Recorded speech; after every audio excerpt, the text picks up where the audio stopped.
Thanks for coming, everybody. Hopefully you can hear us all okay, and more importantly, be able to hear our speakers today. We're delighted to have you here this afternoon, and also I see John has joined us as well. So this is an event that we've been planning for a little while, and with Claire's excellent help and support. And we're delighted to have 4 speakers to talk about a diverse range of things. And the aim is really to, I guess, demystify some of the publishing and open access matters. And we might not cover everything today, but we'll do our best to try and answer questions, or the panel will, from different perspectives. So it's very much a session for your benefit. So please, do feel free to ask questions when we get to the Q&As. And we'd be interested to see, if there's more of this you want to do, or if you want to take this in slightly different directions for future events as well. So our first session is going to focus on academic publishing, and our second session, if you like, as part of this, is going to focus on open access. So we've got Charalampos talking from a kind of journal editor's perspective, as a journal editor for International Relations Journal. We've got Joey, who's a postdoc fellow for the ESRC, so he's going to talk about that process of getting published, from a perspective of coming through from the PhD and into the postdoc and into publication. And then we've got Liz Brophy from WILEY, who's going to talk about things from a publisher's perspective. So we've got rough timings, about 10 minutes apiece, apart from we've given Liz a little bit more. She's got even more to say. So I'll hand over, so we'll be just on time, at 4 minutes past the hour. I'll hand over to Charalampos to kick us off. So the floor is yours, Charalampos.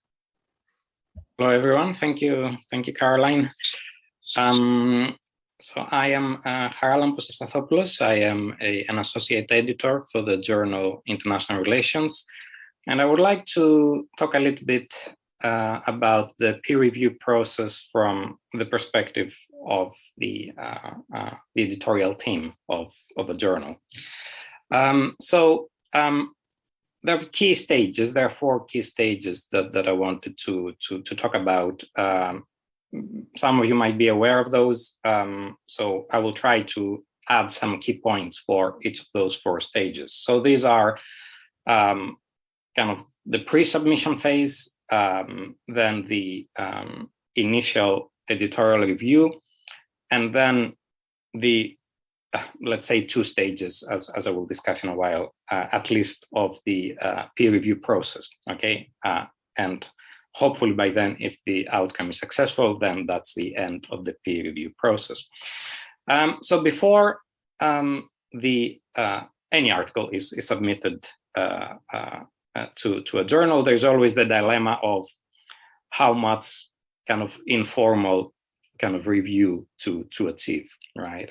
So do I give that paper to a colleague to read it, or do we exchange papers? Should I present it at a conference, or more kind of conferences until I get the kind of the maximum amount of feedback, if I can call it that, or is it better to just kind of move as quickly as possible to submit that to a journal? I'm not sure if there's a clear answer. I think there is kind of a nice balance between those two. It's good to have some initial feedback with any written work, and that can be us, ourselves, reading and reading again a piece of work. And it's always good to be reading each other's works, certainly.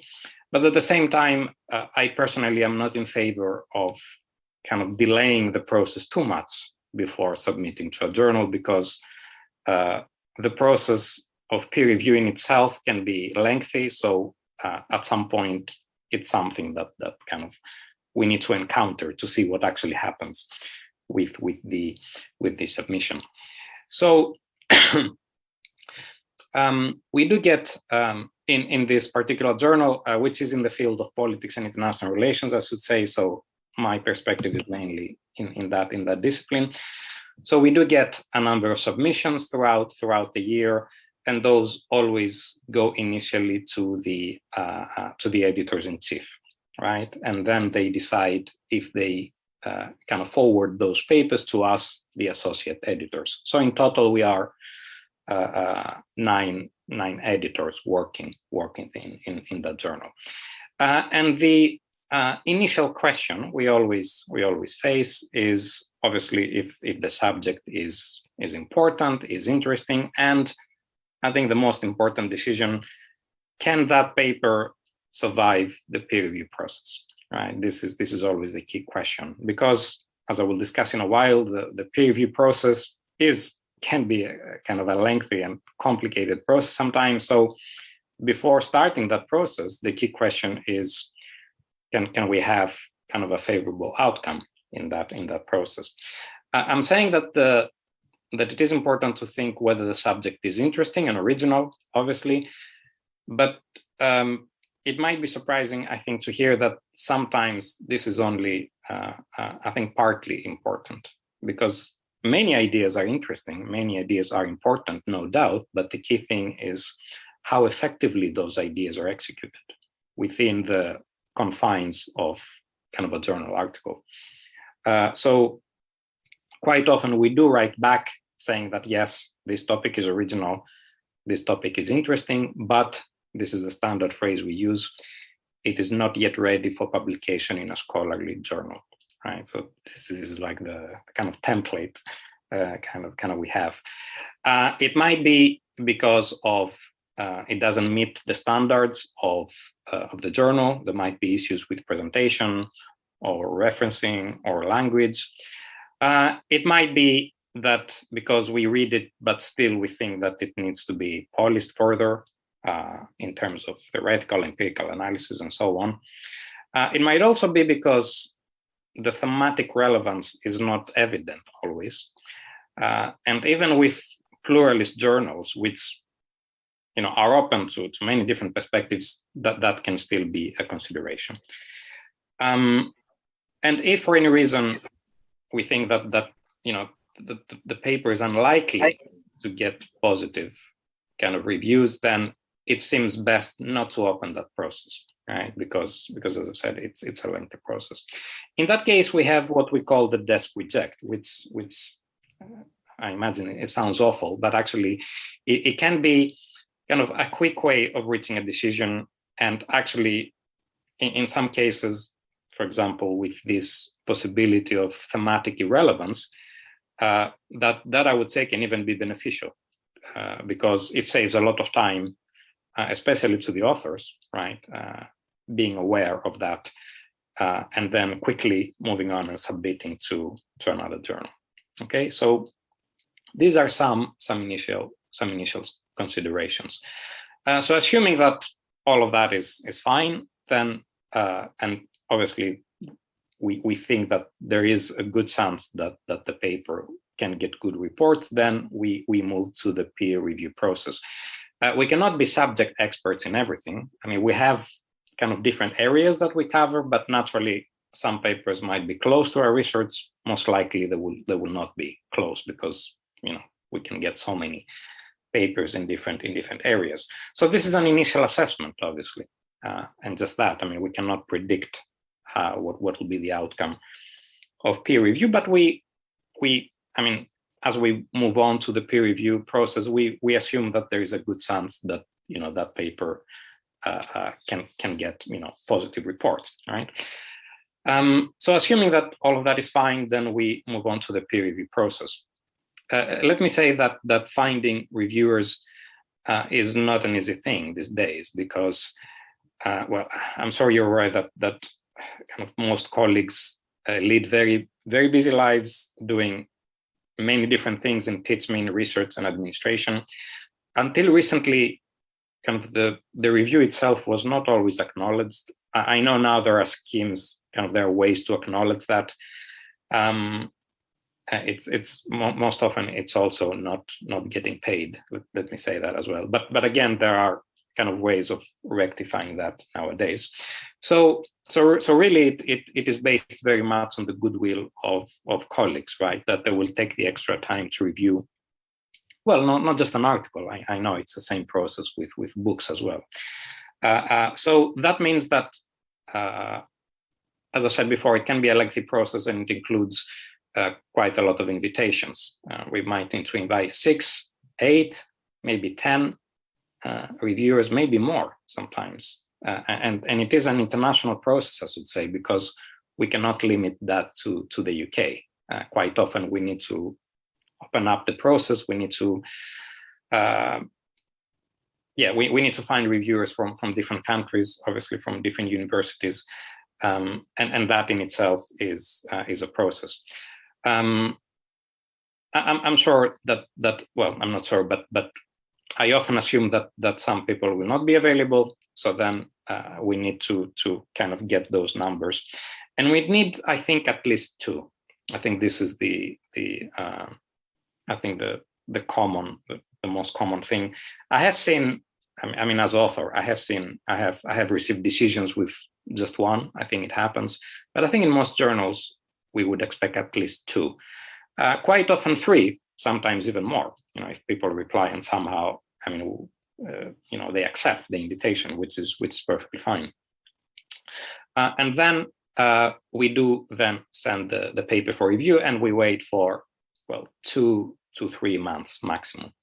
Okay, most I think submission systems now are automatic. They send reminders, but it does take a little bit of time. So in most cases, we would have 2 to 3 reviews returned. In some cases, the consensus is clear, one way or the other. And in many ways, the decision from the editor's perspective is just there, right? It can be critical, and the reviewers kind of all advise that we cannot proceed further, but it can also be quite supportive, clearly supportive, indicating that really this should move forward pending corrections, as always. Sometimes, however, we also do get borderline decisions, and this is where I think the editor's perspective is more important. Sometimes the reviewers will recommend a decision. They will say that yes, this is a good paper, but once you read the comments, they tend to question everything. And then once you read the second and the third report, where they also kind of question more aspects of the article, then when you add all of that up, then an editor would probably think that, yes, we can no longer proceed with this because they have basically questioned everything, right? I think the key thing, just to kind of summarize everything when we assess all of those reports, is whether the reports amount to a complete rewrite of a paper. If all of the comments mean that they've questioned pretty much everything and they would need to rewrite almost the whole paper, then this would be a reject.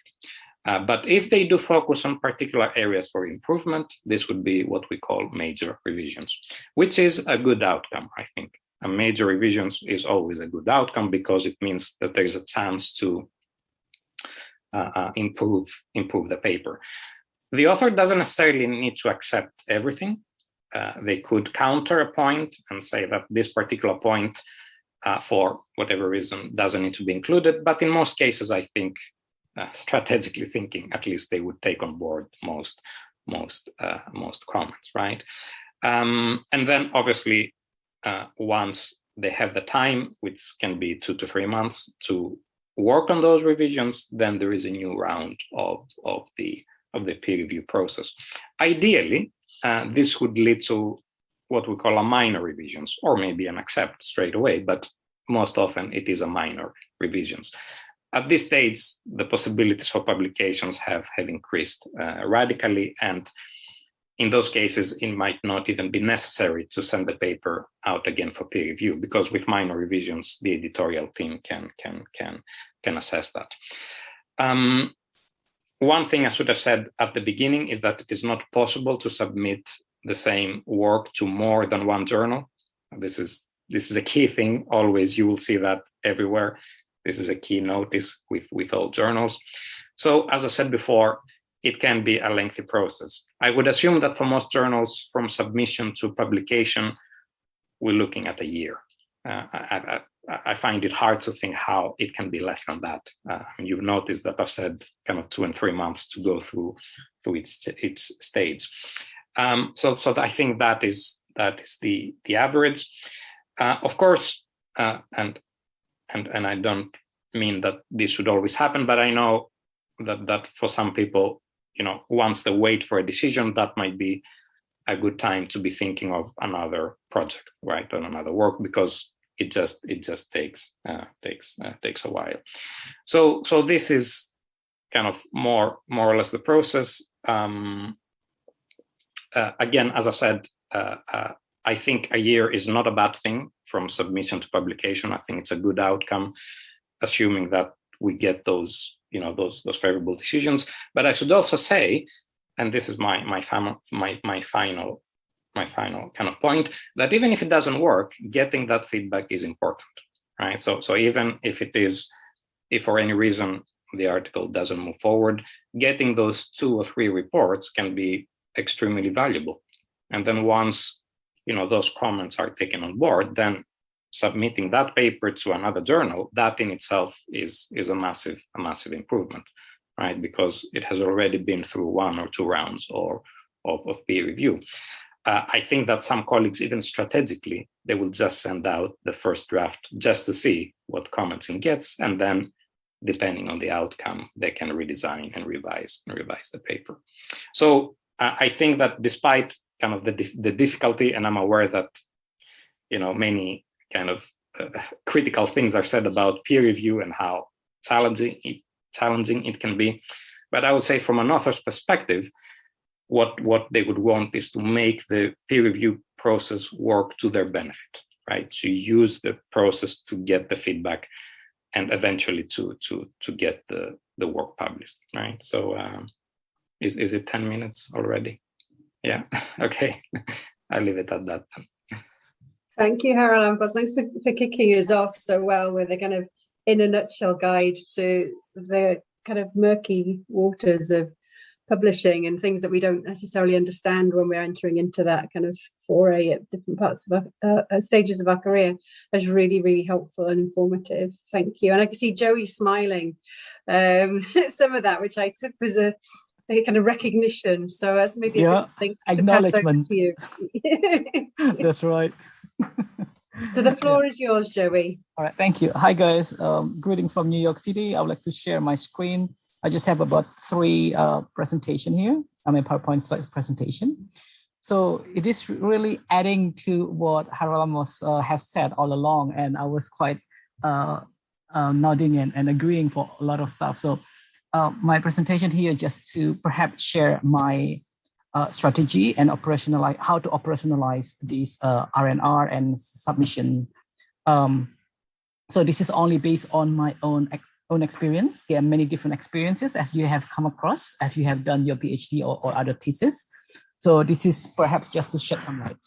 So these are a couple of strategy, the way I look at it as a strategy that relevant to how to expose yourself, to share your work in other outlets. And what I have put it here is, for example, best dissertation competition, paper development workshop, or brown bag within your own faculty, early career network, a specific conferences, they have an early career network or anything like that, specifically like before the conference usually.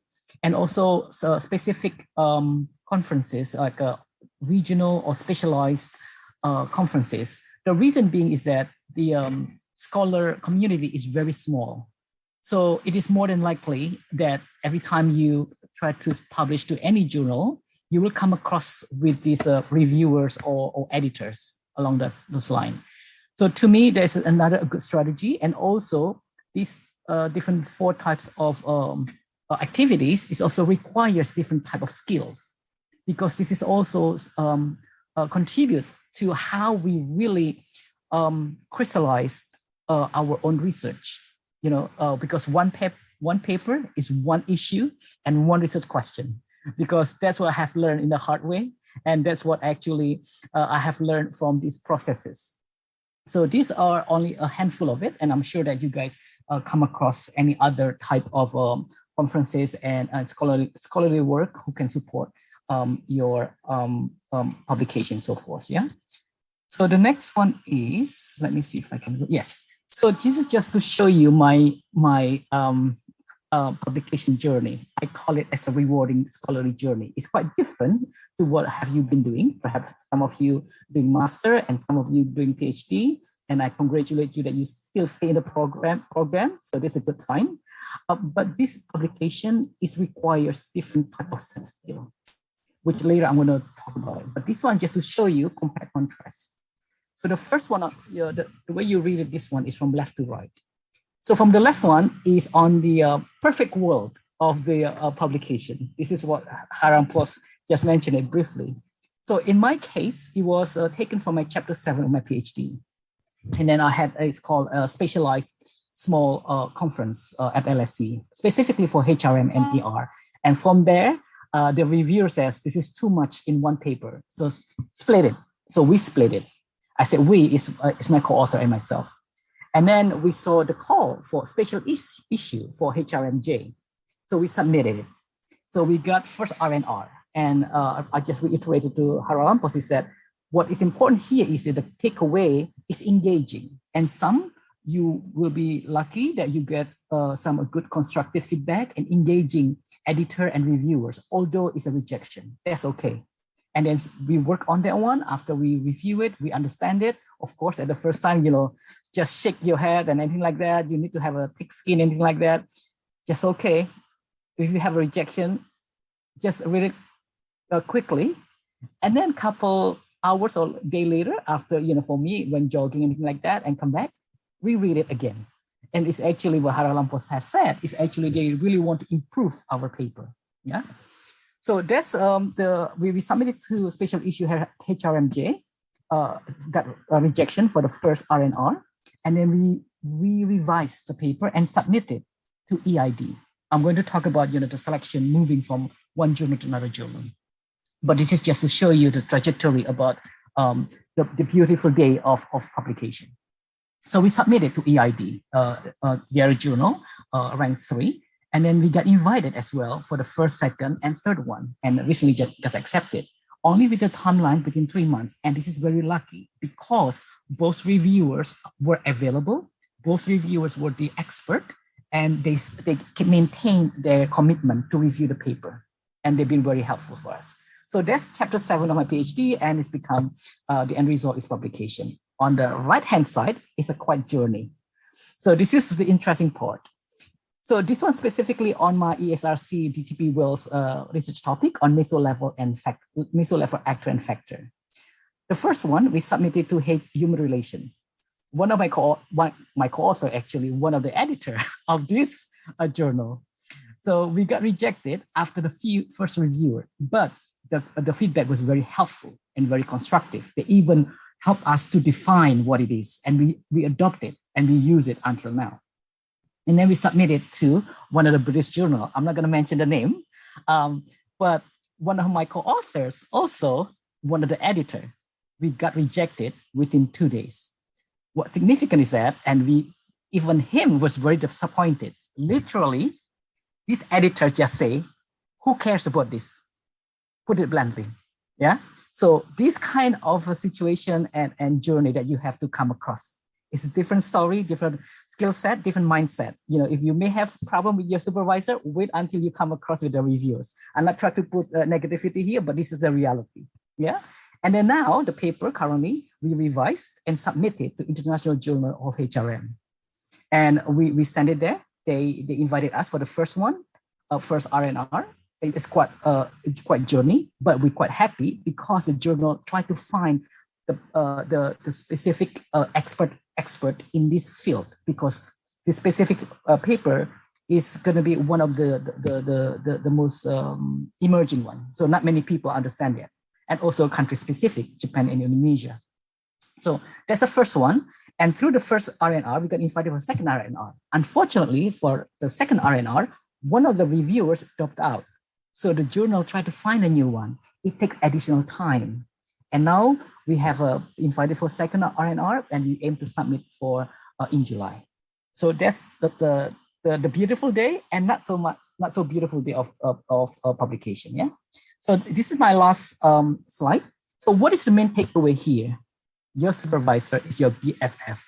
If you haven't done so, create that kind of relationship because you need them. They can be a point of reference, guidance, and they fully understand about after what Charalampos says. You need to read to understand the journal specific requirement and so forth. But your supervisors or your junior faculty members, fellows, who has already experience, they know more in depth about that particular journal and how your paper fit in and how it's a process and so forth. Secondly, is a commitment and authorship. And for PhD student and master student, perhaps, I would argue that this is your data. You should be leading the authorship. You can be the lead author, and you can gain more support from your co-author or supervisor. The second one is you need to understand the fitness of the journal and requirements. That's very important. Third one is keep engaging with the editor and reviewer. Do not send email all the time, but it's actually what I have learned. The editor is also a human being. You may come across with this person, meet in person, in conferences and so forth, and they are actually approachable. They really want to publish your paper, as Charalampos has said. Yeah. The fourth one is rejection. It's a part of the process. And the good thing is non-discrimination. Even my co-author is the expert and well-known author, that person still received the rejection. So it's not only for us as a earlier or emerging scholar, but it's everybody. Yeah. And the few points again is also you need to remain focused, keep the endurance and keep your interest. After you get rejection, it's okay. It's not the end of the world. The most important part is the constructive feedback or not so constructive feedback. That's okay. But you are the author, the owner of this manuscript, and to me, this is my baby. So that's the way I look at it. And lastly, I would say is right-life balance. You cannot just keep write. You cannot keep read. You have to have a balance. To me, exercising, go to the gym, do yoga, whatever it is, it actually opens up and you can understand what does the feedback receive from the editors and reviewers. That's the way I work out. So this is the last slide. So this is the end result of the chapter 7 of my PhD. Thank you. Oh, that's excellent, Jerry. Some excellent advice there about how to recover from reviewers' comments. Very sage. Just step away from the comments and then come back to it when you have a different headspace. I really like that. And the kind of commitment and determination to, that was advice I was given very early on in my academic career, was to just, doesn't matter what that journal thinks, go to the next journal, don't give up, don't assume that a no is a no for everybody. It's just not a good fit. So thank you so much. Thanks, Joey, and well done and congratulations on the one that's been accepted. So Lizzy, I'll hand over to you. And I guess for everybody listening, if you've got questions, please feel free to start thinking about asking those as soon as Lizzy's finished her presentation. We can do them in the chat and we can do them by people speaking and muting themselves, whatever works. Lizzy, the floor's yours. Thank you. So hello, everybody. I'm Dr. Lizzy Brophy. I'm a publisher at WILEY and the General Social Sciences and Humanities team. And I manage a team and a portfolio focused on political science, policy, and law titles, including the Journal of Law and Society, which of course is based at Cardiff. So what I want to talk to you today is how to get published in academic journals, giving you an overview of the publishing process. I am going to be covering kind of 4 main areas. So I'm going to talk about before publication, finding the right place to publish, submission, again, talking a little bit about peer review, maybe not as much since we've been over it, acceptance, what about licensing and production, and then talking a bit about post-production. This presentation is actually a smaller version of a much wider one that WILEY kind of presents about every 2 months, which is open and freely available to anybody. So if you are interested in kind of looking at being present for one of the longer ones, I would recommend keeping an eye on the WILEY Twitter accounts. They usually promote it via there. So to start with, before publication, thinking about finding the right place to publish, that's obviously a really big thing. But what you really need to do is before you do anything, even before you start writing, you need to start thinking about publication, about where you're going. One of the reasons for that is because what you're writing can have a really big impact on where your content is going to end up. So, think about what type of article are you writing? Is it an original article or is it a review or summary? Not every journal publishes every article type, very simply. So that can impact where your content will end up. What audience is going to find your article type most useful? Are you writing this for your fellow academics? Are you writing this for policymakers? Are you writing this for another audience? This can determine whether or not this piece should be published in a scholarly journal, but it also can help you decide which journal. For example, within political science, I have journals that sit more at the academic end, but I also have journals that sit at the more policy think tank end. So it's actually a really important element. You really need to think about what makes this publication successful for you. What are you trying to get out of it? I mean, sure, it's publish or perish, but what is it that you need? Do you want it to have societal impact? Do you want to see a lot of mentions on social media? Is it citations? And again, this can impact where you choose. And, be self-aware. I mean, I already said, the type of, the audience of your article might impact where it goes. Is an academic article actually what your research needs? I mean, or maybe you need to think about a new form of media. And of course, no duplications. And we'll come back to that in a bit. So how to go about finding the right journal? There are a bunch of things to consider when thinking about which journal you want to publish in. So first of all, ask really simple questions. Where do you read the papers related to your research? What journals do you cite? What do your peers suggest? What does your supervisor or boss suggest? And of course, you can use a journal finder. There are many journal finders on publisher websites and on subject-specific kind of blog posts, and even try keywords. Open an incognito browser and type in your keywords and see what pops up. You also should think about the journal factors. Do look at the aims and scope. You'll hear me repeat this again. The aims and scope is one of the most important things you need to look at for a journal, because if your article does not fit the aims and scope, it will be rejected. Check out the review and publication timescales. If you need your article to be published within a year, but the timescales are 2 years, maybe the journal isn't for you. Look at the quality. I mean, yes, everybody wants to be published in the best journal that exists, but what is the likelihood of acceptance? So try and think about, the best level. And again, content types, which I just mentioned. And again, think about what you need. What do you need? What does your article need? Is it impact? Are you thinking about citations? Are you thinking about metrics? Is that what you need? Is that what you need for a job in the future?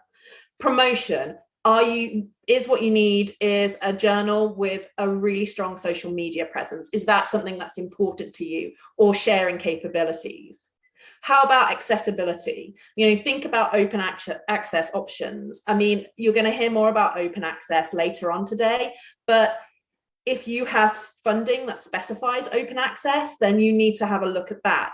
Also think about whether it's going to be published where people can read it. If you've written an article about Ghana and no one in Ghana can read it, then is that really the journal for you? So having selected the journal and having written your article, being really aware of what you're trying to get out of this, you now need to submit. So how to submit your article, and again, a bit more about peer review. So I've already mentioned the author guidelines and the aims and scope. Always read the author guidelines before you submit. Look out for format, length, figures, tables. If you need a cover letter, some journals do ask for a cover letter. Not every journal has exactly the same author guidelines. And yes, there are managing editors in the world who will reject an article simply because it's too long. So do check. It is important to note, though, that a lot of journals nowadays actually have free format submission. This means that the article should be submitted in a format that is readable, that is intelligible, but it will only be formatted to the journal style if it's accepted, and it will be done by someone else. So also check that. So submitting your manuscript, how do you physically do it? The vast majority of journals nowadays use an electronic editorial office. And here I've got snips of the 3 most popular ones. So I've got ScholarOne manuscripts over here. I've got Editorial Manager over here and Editorial Express down here. There are others, but these are definitely 3 of the most common. And as you can see, at least these 2 look very, very similar. Basically, to submit your manuscript nowadays, you need to create an account in one of these systems, and then just kind of follow the instructions. They are very simple. They are very kind of they're just very easy to follow generally. Okay, so that is the way to do it. There are still some journals that submit via email. Again, check the author guidelines. They will tell you how to submit your article and what is required. I also wanted to take a moment to talk about ORCID, which stands for the Open Researcher and Contributor ID. And this is something that is a free and unique persistent identifier. It's basically a way of being able to kind of separate out, John Doe, the biochemist, from John Doe, the humanities researcher. It allows you to kind of keep track of your research using that. And it works across all types, whether that is preprints, publications. If you are doing peer review, can be used for grants, it can be used to link to data, all that sort of thing. And it can be used for promotional tools as well, and a way to keep everything in one place. A lot of journals now do actually have the option of submitting with your ORCID ID. Some journals, mostly in the STEM subjects, actually have it as mandatory. So again, it's something that's worth checking out. So I highly recommend going and getting it. It can be very, very useful. And you can see down here that ScholarOne has login with ORCID ID as an option in order to make the process a bit easier. Now, we've already talked about peer review, so I don't want to go into it too much. But peer review is exactly what it sounds like. It's when your research is being evaluated by your peers. What's being assessed is the suitability for publication. Is it credible? Is it relevant? Is it communicated well? And of course, has it been plagiarized? And the point of it is to verify and improve the research, to check the interpretation of results, the reasoning, the presentation, to provide constructive feedback and to spread new ideas and to give additional ideas. So here I have a very simplified potential workflow for a peer review process, which again has already been talked about. So very quickly, the author submits, it's assessed by the editor. At this point, it can be desk rejected. If the editor is interested, it will be sent to reviewers. It could be multiple reviewers. You may hear the terms such as single blind, double blind, triple blind. This does not refer to the number of reviewers. It refers to the anonymity between author and reviewer. Once the reviewers have assessed it, they'll send it to the editor, who will make decisions. It could be rejected at this point, but you will get the feedback from the reviewers. It could be sent out for more reviews if the editor feels like that he needs more information, or it could be sent back with a revision and resubmission, in which case you can go through it again. It depends on the level of the revisions, to be honest. Then, of course, it can be accepted. It's really important to note that very few articles are accepted without any revisions being required. So you should always expect some. And once it's been accepted, it gets sent on to production and publication. Again, the number one reason a paper is desk rejected, according to editors, is that it doesn't fit the aims and scope of the journal. So always check and make sure you're submitting your article to a journal that might actually want it. So some additional considerations in relation to submission. I've mentioned plagiarism a couple of times, and that's because it is absolutely one of the biggest concerns for a lot of journals. Most journals do use a plagiarism checking tool such as Authenticate, and this is automatically included in the submission process. So once the article comes in, it will be put through Authenticate. It picks up text matches, and phrases and the odd sentences can be acceptable, but entire paragraphs are problematic. So do double check that. Self-plagiarism or text recycling is one of the biggest issues that we have, and that is when you reuse text from your own previously published papers. Now you can do this, but you need to cite yourself. You can't just leave it uncited. I also wanted to take a moment to talk about misconduct, because there are a number of ways authors can be involved in misconduct, falsifying data, breaching copyright. The vast majority of misconduct issues are accidental and can be resolved with a correction.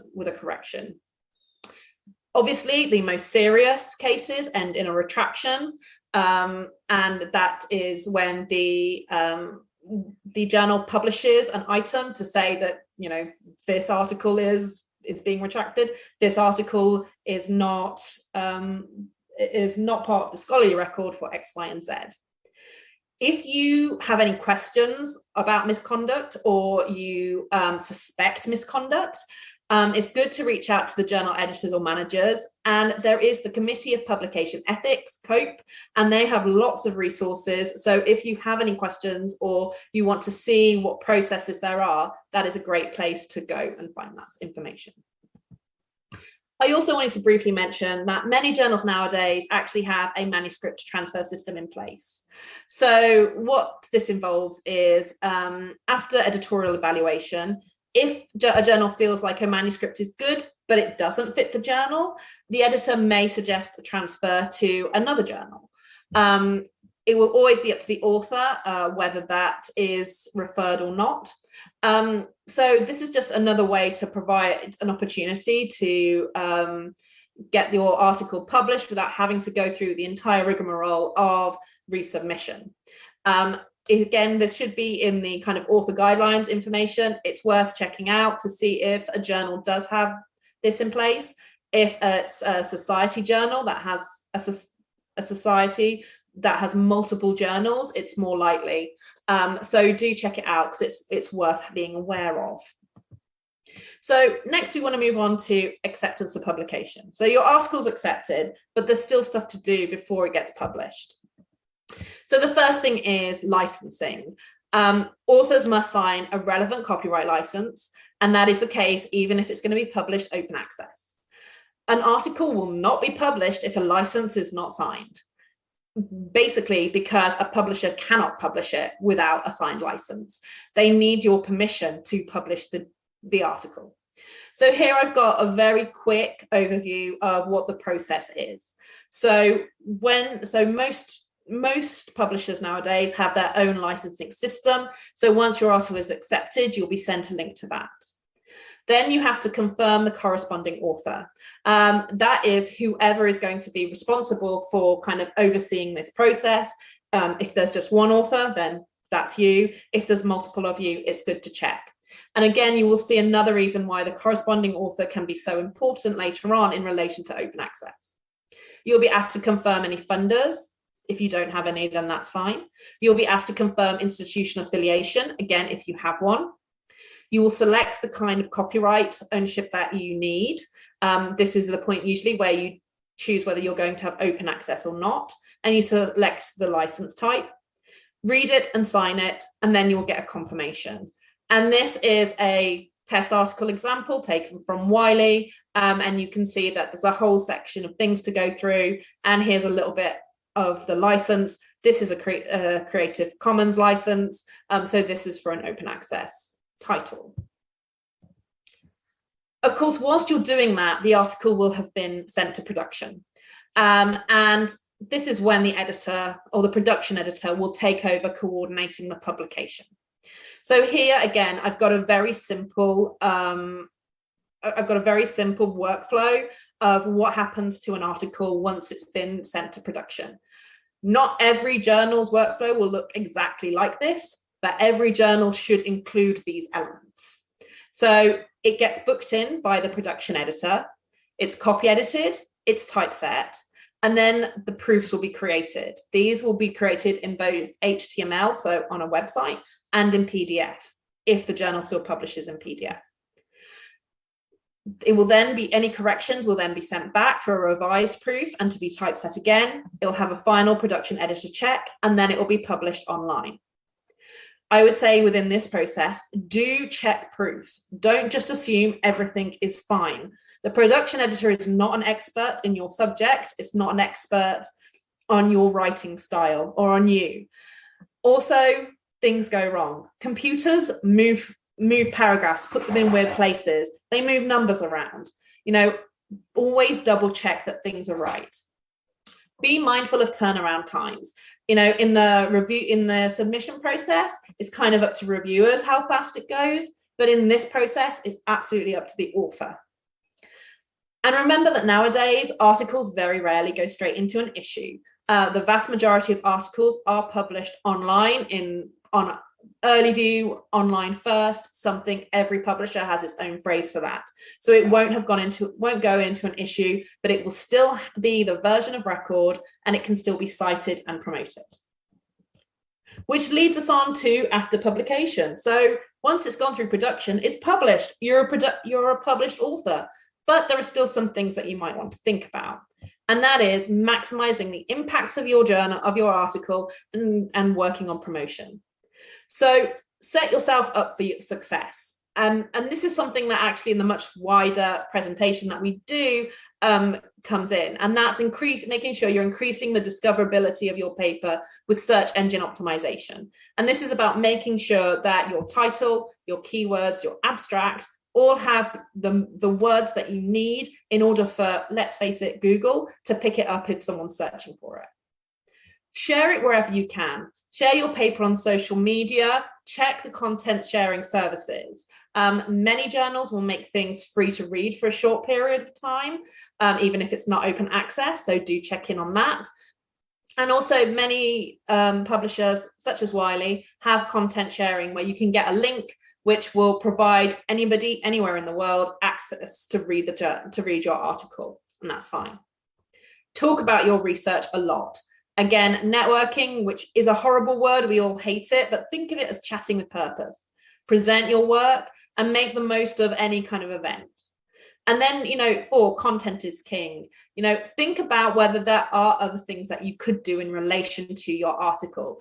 Maybe you can create a lay summary or an infographic, maybe a graphical abstract or a video abstract. And in fact, again, a lot of journals have these as options in the publication process. I had a journal that had video abstracts. They were included in the publication bit. They were also on YouTube, and it was a great way to get attention for the paper.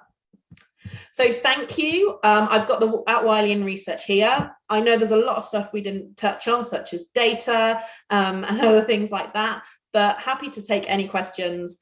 I've got some links at the end here. This is obviously being recorded, and I've already sent this presentation to Claire and Caroline so they can circulate it separately after this. Thanks very much. Oh, brilliant. Thanks so much, Lizzy. You had an enormous landscape to cover in such a short time. And what I think is nice is that a lot of, all three of you, the materials dovetailed, I think, very neatly together. So hopefully that's made a lot of sense to everybody listening. So I'll open the floor up to questions, whether you want to put questions in the chat, which I will try and keep an eye on, or if you just want to unmute yourselves or put your hands up and ask. There are no silly questions here at all, because we were all in a position once when none of us had published anything. And we didn't know stuff then either. And things change a lot. That's something that's probably we're going to capture this afternoon in the open access session in particular, that it's a moving landscape and things do shift. So Philippa, please go ahead. Hello, thanks to all the speakers, it was really helpful. I just had a question for Charalampos, just about peer review, and in your position as an editor, I was just wondering how you deal with a situation where you get contradictory reviews or contradictory comments. that can be common, because reviewers have different assessments. Sometimes it can be a subjective assessment, especially in a social science discipline. They come from different backgrounds. As I said, we try to draw reviewers from different countries, so naturally they can be conflicting. It depends.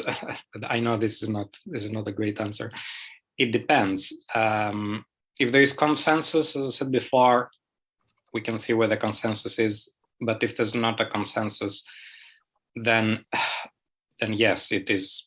It is sometimes challenging to reaching a decision. I think it goes back to, if I could kind of stress that point again, whether we think that, there are three possible outcomes, right? The kind of reject, the major revisions, the minor revisions, and the accept. Accept is quite rare immediately, so we're either looking at revisions or reject. We try to see which one of this is kind of the closest outcome, really. Two major revisions can be a reject, because once you go through the two major revisions and they basically question everything, then, as I said before, that amounts to a complete rewrite, right? And a complete rewrite is effectively a new submission, right? But sometimes the major kind of revision decisions, reports, they will focus on the same thing. So they will say, it's the theory that needs work, not the empirics. So right away, both of them or three of them are telling us that, the data is fine. They just need, it's the theoretical framework, for example, that needs to be addressed. So it is always possible to find more reviewers. Sometimes, it's that can be needed if the first two, for example, reviews are not detailed and are not clear.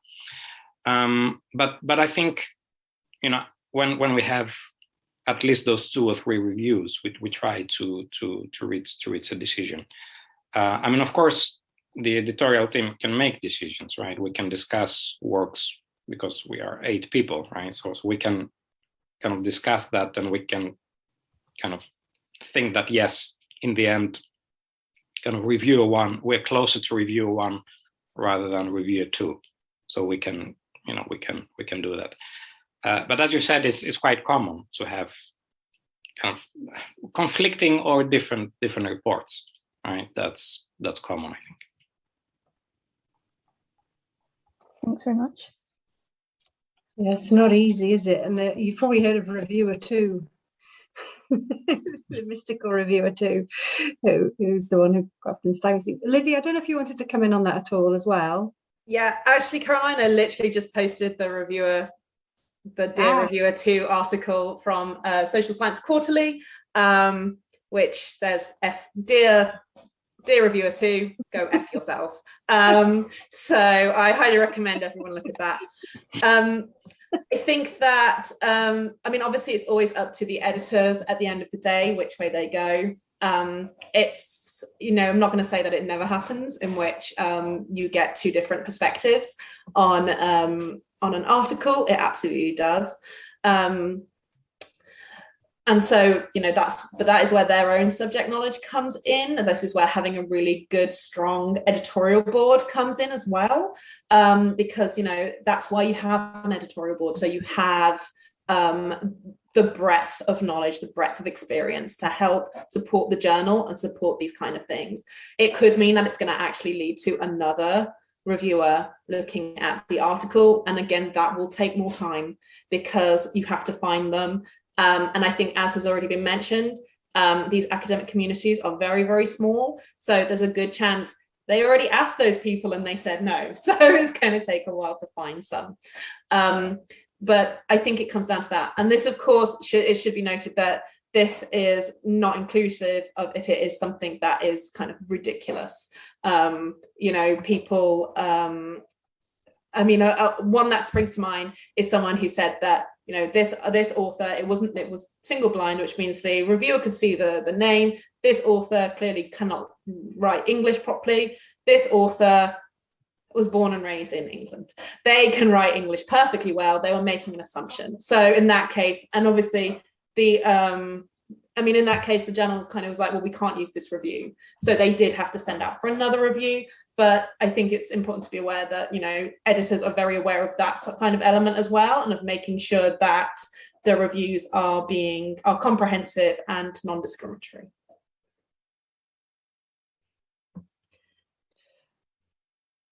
And you don't necessarily have to address every single comment that comes back. That's probably a discussion for another day. But, in terms of you do have, and I'm maybe thinking about Joey here talking about, revise and resubmit and doing that a couple of times, what a reviewer might say and they think is very clear, and you attempt to integrate that within the word count, that you've already got, which is the challenge. We've gone back with pieces that I've co-written and we've asked for more words, and usually that's been granted. But within reason, because they've suddenly asked you to do something else, and you're like, well, we can't do the something else because there's no words. And so it's balancing all of that. But sometimes you can be rebutting and saying, well, actually, that's not the focus of this piece. And it's, having that integrity and knowing what your piece is actually about, and the limitations of that. So I'm conscious there's quite a lot in the chat. So we've got a message from Katrin saying she's taking over the methods blog soon. So if anyone's interested in sharing their research that way in Welsh or English, she's put her email in the chat if you're interested in that.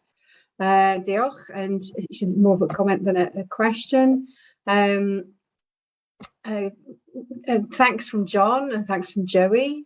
And John's talked about publicising your research and the trinity of publishing an article, writing an accessible blog, and then tweeting to kind of link back to the three. So Penny, there's a question from Penny. Do we think it's worthwhile to publish in student-led journals rather than big professional ones? So Joey, I know you got your hand up. I'm not sure was a oh yeah, just quickly on Philippa's question actually, and I just reiterated what you just said, Caroline. I just would be very careful when you have a conflicting reviewer saying this, saying that. This is actually the role of the editor, like Charalampos says. He or she will emphasize this. Okay, they understand there's conflicting, but here you need to emphasize. But it's always expected nowadays to make it easier for the reviewer. You address everything, meaning whether you agree or disagree, why you disagree. So for me, I created a table, very systematic. The editor says, the reviewer 1 says, reviewer 2, 3. So just simple table, just 2 tables. One is what the reviewers and the feedback or anything that you need to do on the left-hand side. On the right-hand side is your explanation. This is where you can explain every single detail, and it's actually the expected. And actually on each point, try to put the page number. That will be easier for them to go back, and it could be make it perhaps the reviewer more productive. As far as the other question, if I can take it quickly, is that is the process and the time scale the same for a shorter commentary or editorial piece? I have never seen it before, but my response, I was doing the same thing. I try to publish as much as possible, but it's all come back to your own interest. So for me, I would like to remain in the higher education research. The amount of time to prepare and submit and to entertain the feedback from the editor or anything, like what this Lucy says, asks, is about the same. So that's why I was reminded by the ESRC supervisor, might as well you need to work on something that is meaningful and related directly to your career. After I secure more permanent posts, then, if you have time with the teaching and anything like that, we can do that with this. So that's my response, perhaps offer some insight. Thank you. Oh, John, did you want to come on? I'm conscious of time because we've got to move on to Helen's piece shortly, but I'll hand over to John, and I'm going to go and shut the door because I've got a little noise coming through from my kitchen. Okay, Caroline, thanks very much. I would just add to what Joey said and to the question about commentaries, reviews, and so on. It's absolutely right that you need to, it's important to keep a focus on getting the big stuff out. However, writing a book review could be a way, if you haven't published yet, of sharpening your skills a bit, writing 1,000 words. I would, of course, look for books. I wouldn't take any book. I'd take something, maybe it's the latest book in the field that you're working in, and you're interested in making a statement on it. Similarly with commentaries. And often in those cases, the editors will reach out to find reviewers. That's what happens in the journal I'm on, the Journal of Law and Society, which works with Lizzy and WILEY. They reach out and they say, do you know someone who can review this book? And you may get something like that. And clearly you don't want your whole CV to be full of that sort of stuff, but a bit showing you can turn your hand to it, getting a bit of practice. Maybe it's your first publication. It certainly was mine, was a few book reviews, or what we call in law case notes, which is a short study of recent law. Yeah, that's all I wanted to add on that. Thanks, John. And Lizzy? Yeah, so I'm happy to kind of talk about both of them. So I think one of the things that's probably quite unhelpful in relation to talking about commentaries and shorter pieces is it is also going to depend very much on the journal itself. And what their processes are and what they mean by kind of a commentary or something. Some journals absolutely consider commentaries to be exactly the same as articles, but shorter, go through the same process. Some of them don't. And of course, that depends on what kind of journal it is, what they're publishing, what they're interested in publishing, etc. So again, it comes back to, check the guidelines, ask people. Most editors are very happy to respond, members of editorial boards are happy to respond to you. Again, I think someone mentioned they are in fact human beings. They are also very busy people, but there is usually someone who will be happy to talk to you about it and kind of advise on that. And I think, yeah, book reviews, again, I also wrote book reviews when I was doing my PhD because it is a good way, and it's a good way to get free books as well. And then to address the other question about, worthwhile to publish in student-led journals rather than the big professional ones. I guess one of my first thoughts though was actually the big professional ones, because I was like, there's a lot of small professional ones as well. When you say big, what are you exactly talking about? I think student-led journals can be a great way. And again, it kind of comes back to what are you trying to get out of this? If it is kind of like, I want to kind of have a practice, see what I'm doing, and engage with my peer group, then maybe student-led journals is a really good way of doing that. One question though is how many people are going to be able to access and read it. Very simply, the Journal of Law and Society is available in nearly 12,000 institutions around the world because WILEY is an enormous publisher. So, there's that element as well. I think one of the other things is, don't necessarily underestimate how interested the kind of more professional journals might be in early career research. A lot of journals nowadays, even the very, very big ones, are interested in kind of working with early career researchers to kind of bring through research to publish it. They're doing it in different ways. I have a journal that has one issue a year that is it is edited, run by, and only publishes early career research. So there is that. Some have kind of mentorship programs. There's a whole range of different ways that that journals are trying to engage with early career researchers. And again, it depends on the subject, the journal, etc. It involves basically a little bit of research of your own to kind of find out about those. But they are out there, and there are people who do want to kind of raise ECRs up, because again, people are also thinking about the next generation of researchers who is going to come in and edit this journal in the future, and that's you guys. No pressure at all. It's some great advice. I hope everybody feels that their questions have been answered. I hate to shut conversation down, but I'm looking at Helen on the screen and thinking Helen's period of time is getting concertinaed. But I just wanted to say a very big thank you to Charalampos, to Joey, and to Lizzy for such an excellent session and for generating so much discussion. And I'm sure we can do another session on this again. So this is something that you're interested in, just let us know, and I'm sure that we can do something so we can explore things further. But thank you all so much. So Helen, I know we've got a slightly concertina at the time, but I'll hand over to you if that's okay to talk about open access. So that's, what Lizzy's kind of primed you for that, hasn't, Yes, absolutely. Thank you, Caroline. I'll share my screen. So just to introduce myself, I head up the open access support team at Cardiff University, and we are part of the wider open research team.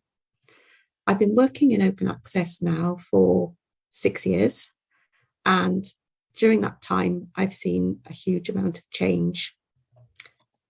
This first slide, I think, is a good summary of the benefits of open access. And it points to the fact that there are benefits not only for the reader, but also for authors. The UK government, to give a bit of background, started to actively support the move towards open access publishing 10 years ago now, following a report.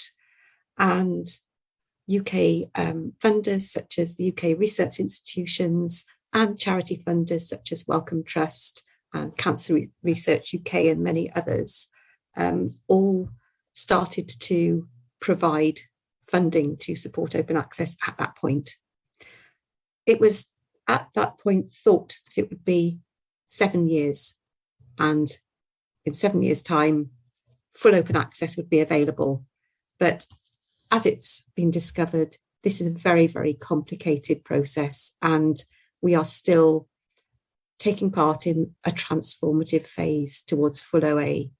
But a huge amount has happened since then, and the open access landscape is speeding up a pace. The only, I suppose, slight downside at the moment is that because we're going through a transformative phase, it's quite complicated. So I have quite a few slides to show you. So I'm going to just go through the various different types of open access that are available. Full open access, also known as gold open access, is an open access that requires payment. Once the fee is paid, then that published article is made openly available to all readers, both via the publisher website and can be made available via a university's own institutional website and through author choice of where they post it. There are various ways of going for gold open access. One option is to go via a read and publish agreement, and I'll be talking more about this later, whereby an institution signs up to an annual fee, which covers both journal subscriptions and publishing across their institution. Also, there are two types of journals: fully open access journals, where it's a flipped publishing model. So there are no fees for readers. The content is openly available to all immediately on publication, but authors will pay a fee to publish in them. And then the traditional subscription journals, which are also known as hybrid journals, offer an option to pay for gold open access for an individual article. So in those journals, some of the content will be behind a paywall, but if an open access fee is paid, then those articles will be openly available immediately upon publication. And then another route to open access, known as Green OA, can be achieved by self-archiving. So if an author is publishing in a hybrid journal, they can opt to go for the publisher's standard license at no open access cost. And provided the journal allows it, they can deposit the post-print version, which is the accepted manuscript after peer review, in their institutional repository, and also non-commercial subject repositories are usually allowed. With Green Open Access, there's usually an embargo period. This is a period which the full text is not allowed to be publicly shown via the repository in which it's stored. This can vary tremendously, typically 6 to 24 months. However, a number of publishers are now moving towards zero embargo for a number of their journals. After that period is up, then the repository in which it's deposited will automatically release the full text for public view. Authors can check journal embargo periods via a database that's been put together by the Joint Information Services Council. This is called Sherpa Romeo, and it's part of a suite of Sherpa databases where a searcher can put in the journal name and the publisher policy will come up, including embargo periods and where the author is allowed to post that version. Where green open access is the choice, the publisher's version is usually only available to subscribers, so it will remain behind a paywall.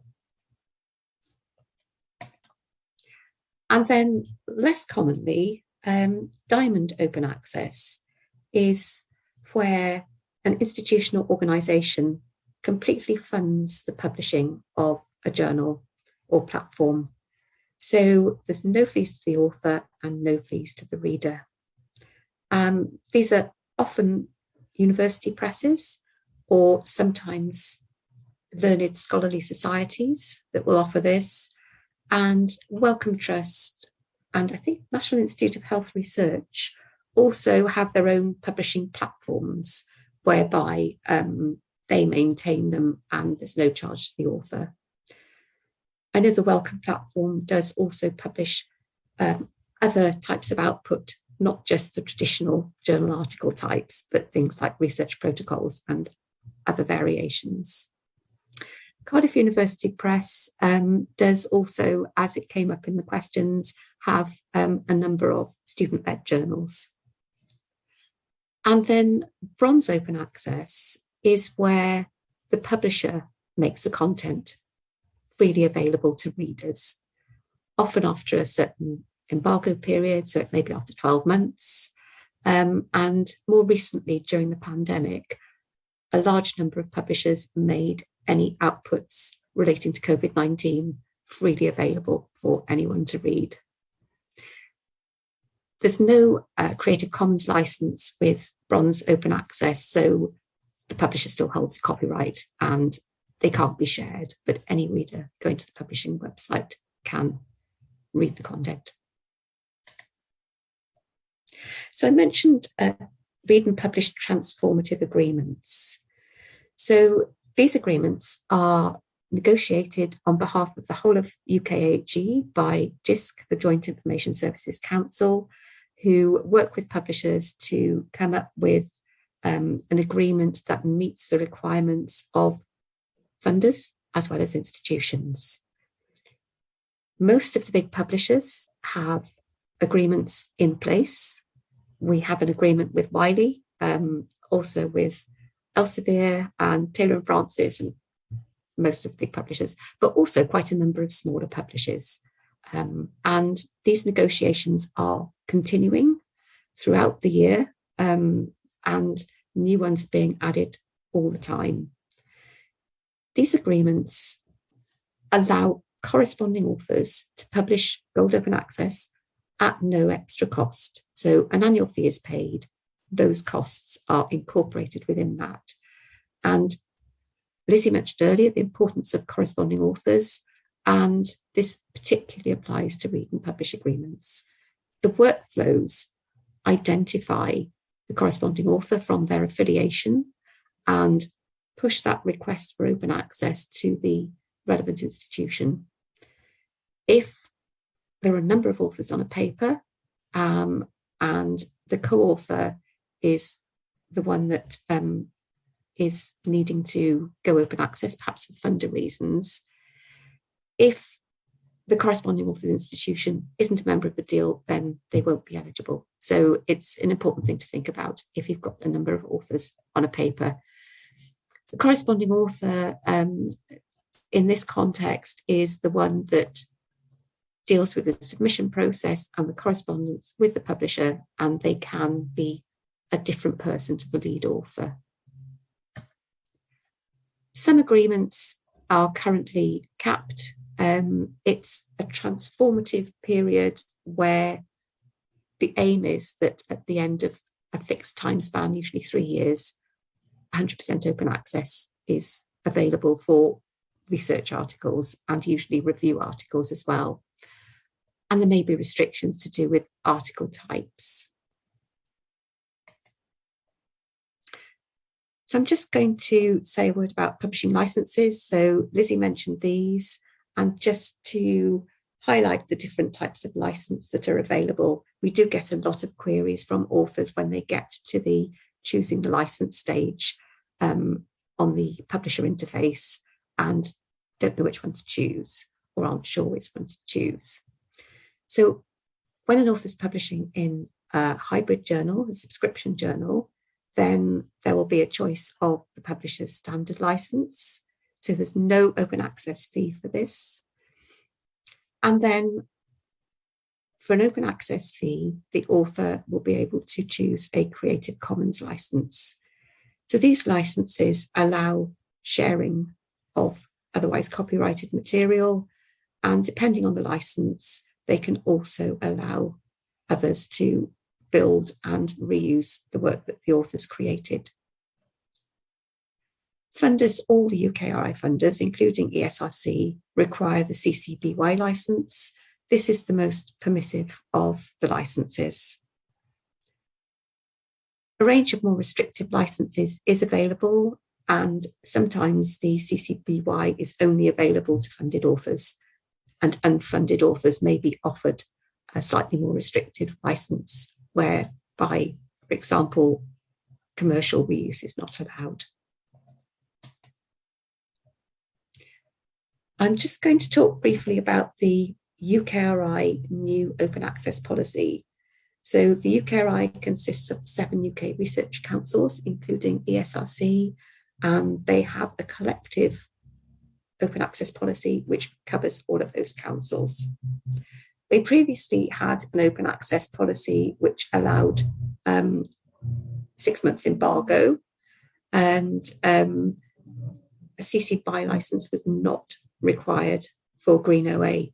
So the big change now with the new policy is that the funders required open access immediately on publication, no embargo required, and there must be a CC BY license even if open access down the green route is chosen.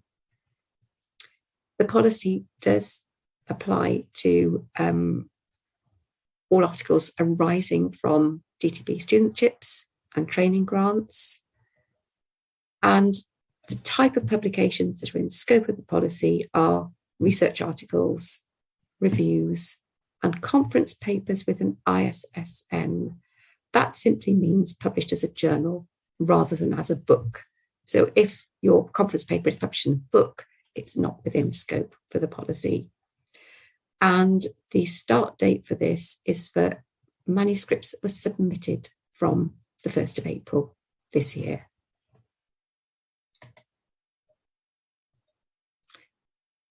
So UKRI provides an annual block grant for open access to institutions in receipt of their funding. At Cardiff, this is administered by a central open access team, and I believe that this is the way that it's managed across most universities. The team will usually belong to the University Library Service.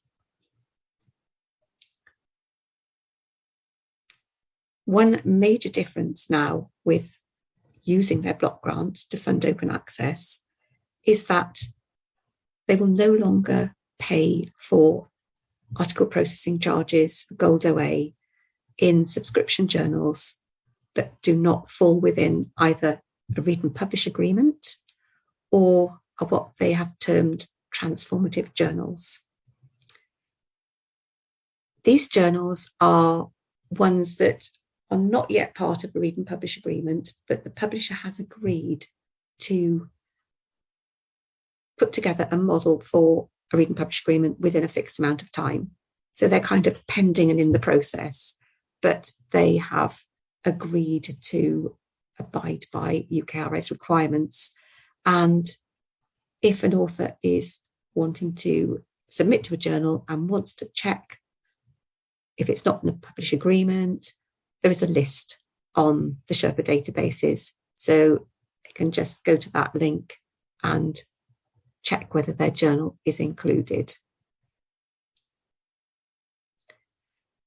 If an author wants to publish in a journal that is not a fully gold journal, it's not in a read and publish agreement, and it's not a transformative journal, UKRI do still provide a potential route for green open access.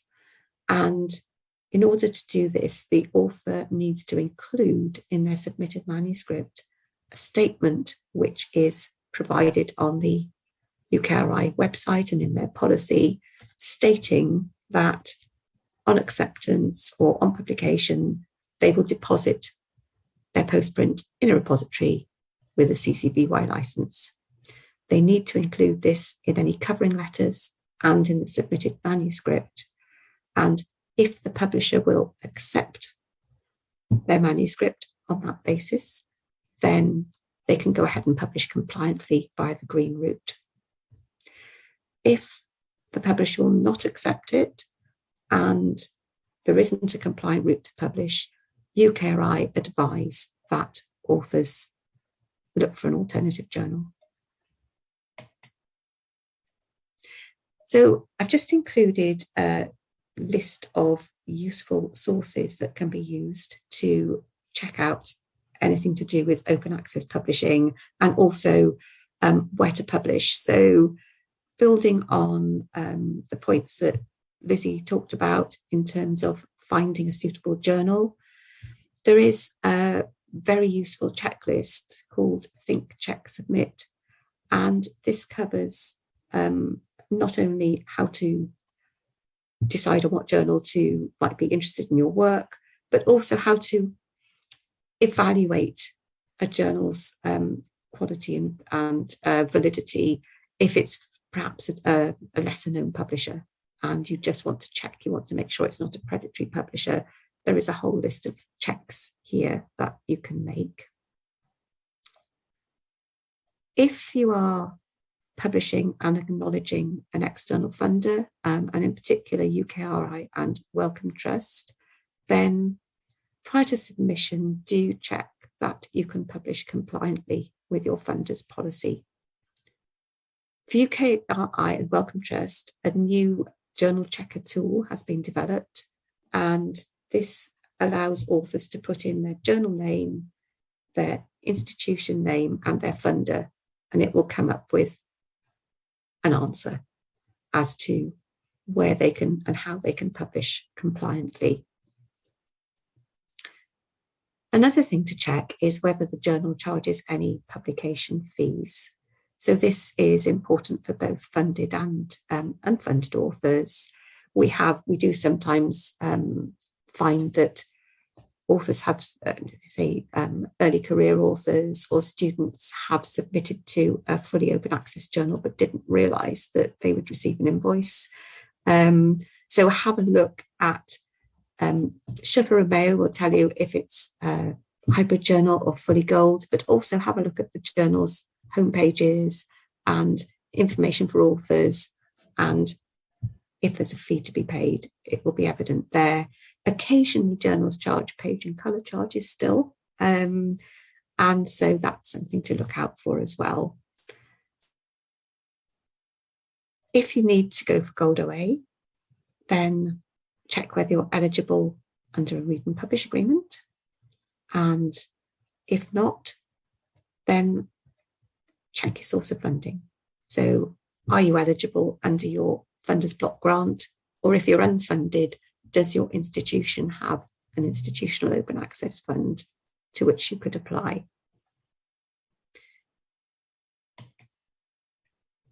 And just a quick word on institutional repositories, keeping my eye on the time here. This is the penultimate slide. So institutional repositories are a showcase for your institution's work. They bring together the university's research outputs, and for certain outputs, they will include the full text This may be embargoed. If you submit something to a repository and it's under an embargo, your bibliographic details will show straight away, making it discoverable.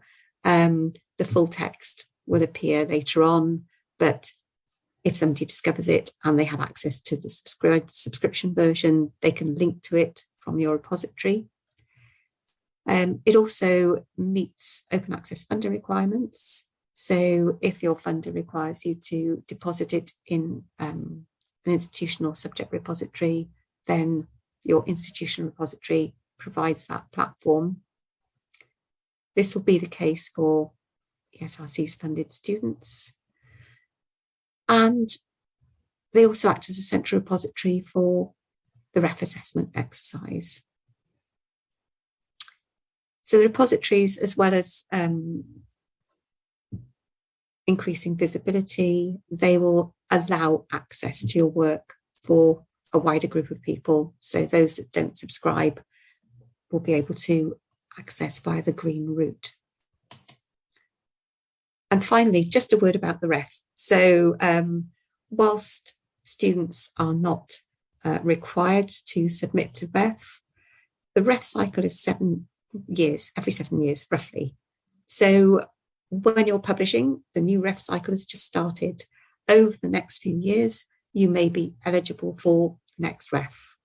So just to very quickly give an overview, open access has been a requirement for REF since 2016 for journal articles and conference proceedings.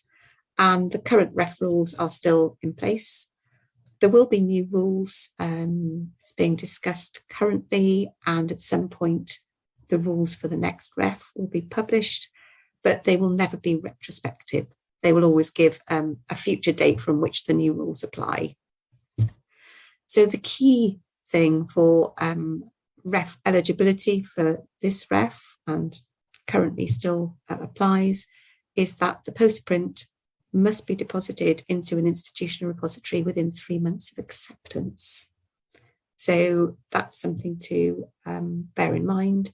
At Cardiff, whilst all research staff are required to deposit their publications into the repository, students are encouraged to do so, and funded students will need to do so.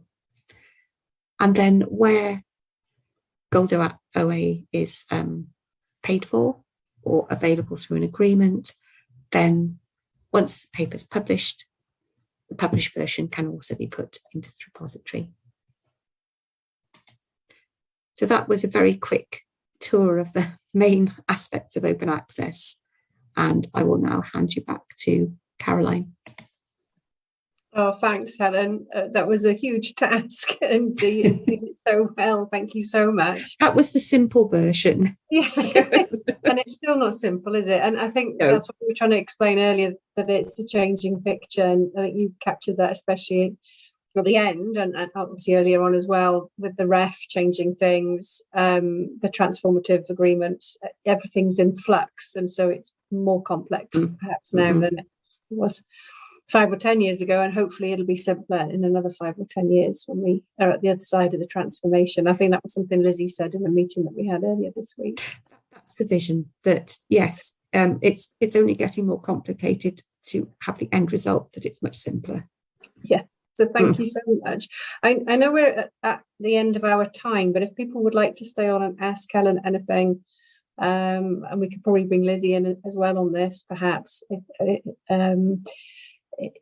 if there are questions. I mean, it might be a bit early in people's careers to be thinking about open access. You might be wondering what on earth we're all talking about. But what we didn't want to do is for you to be at a stage in your PhD career and not understand some of the requirements, if you like, from funders and from your institutions that you might get a job at. These are things that you need to be aware of, if not now, then in the future. Lizzy, go ahead. Yeah, just talking about kind of requirements, like following on from open access, I would also flag open data, and we don't have time. That involves another session, another half an hour presentation.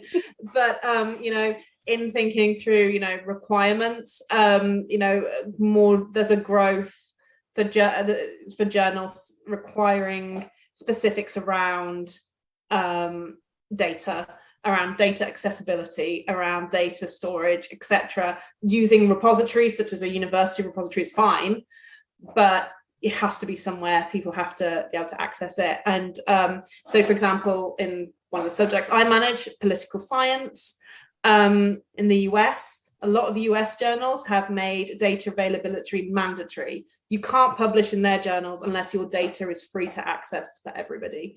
We're not really at that stage in the UK yet. And I do say yet. And again, long term, I think that is coming. So again, this is something, and don't just think that because you're in the social sciences, data isn't relevant to you, because it is. So I would just flag that as another area to be aware of as we move into kind of a more open and transparent landscape.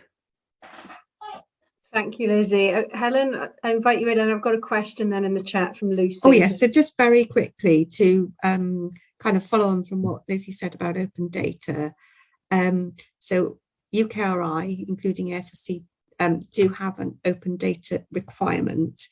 It's at the moment in the form of a statement. And just for the benefit of any Cardiff University students here, anyone that applies to us for open access funding, that is UKRI funded, we then automatically email our open data team, who will then get in touch with them and tell them what they need to do regarding that.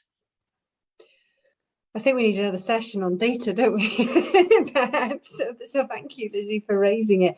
I think, Helen, you've touched a little bit on Lucy's question. So Lucy's question in the chat is, does the ESRC/DTP offer funding for open access? Sorry, I missed that. What was the question? So does the ESRC offer funding for open access? Yes, through the UKRI. So the UKRI provides a block grant that covers all those 7 research councils, and the open access team manages that block grant at Cardiff. Other universities, if they are in receipt of UKRI funding, they will also receive an annual block grant. So how it works at Cardiff is that authors get in touch with our team and apply to us for funding, and we then organise that via the block grant.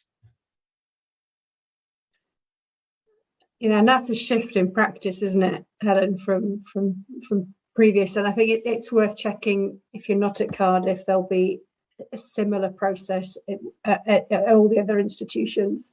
Yes. The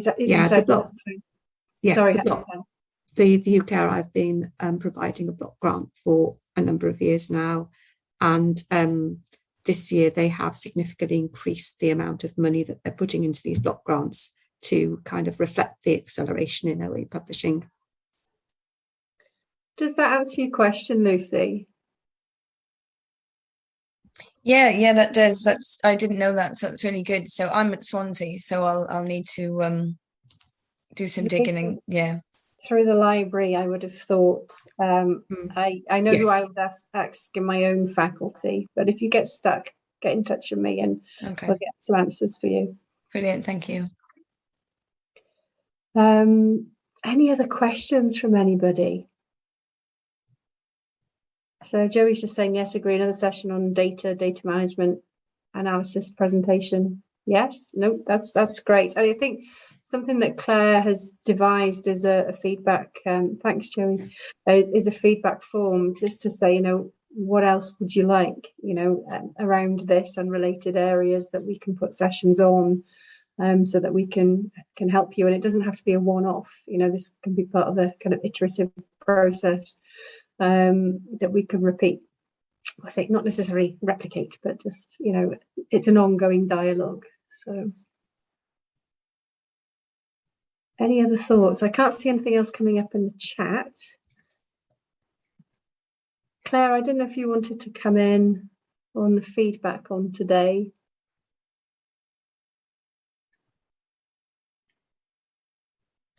Oh, there you are. I could see you moving across my screen. Hi, yeah, I am here. Yeah, I just wanted to thank the speakers today. It's been really, really useful. Yeah, open access is something that we do receive quite a few queries about, and the team at Cardiff can always help with that, and similar at the other institutions. You mentioned the evaluation form, Caroline. I'll send that around very shortly. So it'd be really helpful if people could just take a couple of minutes to fill that in and let us know what they want from any future sessions. It's very short. Yeah, it's very brief, yeah. But yeah, just to say thank you to everybody. Thanks to everybody for coming along. And I second that, and thanks to all our panelists, to Joey, to Helen, to Lizzy, to Charalampos, and to Claire, because without Claire we wouldn't have pulled it all together. So thank you all, and it's been fantastic. So I hope it's the start of an ongoing dialogue. Brilliant. And we got some nice comments in the chat as well. So you're all very, very welcome. We're really pleased to put something on that's beneficial to everybody. Great. Well, I hope it's nice weather where you are. The sun has come out whilst we've been on here at this end. So thanks all again, and thanks especially to our panelists and Claire, and we'll see you at our next event.